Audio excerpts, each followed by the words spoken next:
அப்பா பொண்ணு உறவை விட ஒரு படி மேலே தான் சொல்லணும் அண்ணன் தங்கச்சி உறவை. அண்ணன் தன்னோட குழந்தை பருவத்தில் அவனுக்கு அவன் தங்கச்சி தான் பொம்மை. சில அண்ணனுங்க சிரித்து விளையாடுவாங்க, சில அண்ணனுங்க அடித்து விளையாடுவாங்க. மழலை பருவம் ஒரு வரம் தாங்க. அதே அண்ணனுங்க தன் தங்கச்சிக்கு அவளோட பருவ வயதிலிருந்து அவள் கல்யாணம் பண்ணி ஒரு வீட்டுக்கு போகிற வரைக்கும் ஒரு தோழனாவோ ஒரு காவலனாவோ உங்களுக்கே பிடிச்ச மாதிரி சொல்லட்டுமா, மொத்தத்தில் அவன் அண்ணன்னாலே ஒரு பாடி கார்டுங்க. நாம் எங்கே போனாலும் அம்மா அப்பாவை தாண்டி அவங்ககிட்ட சொல்லணும். நாம் சொல்கிறத ஏற்றுக்கவும் மாட்டாங்க.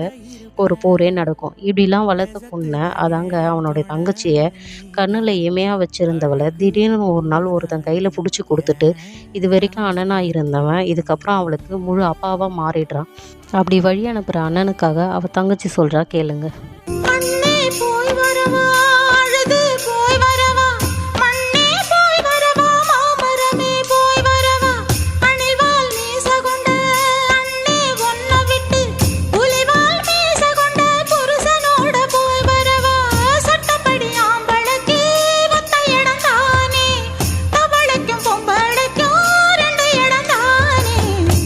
மாடு எட்டு வச்சு முன்ன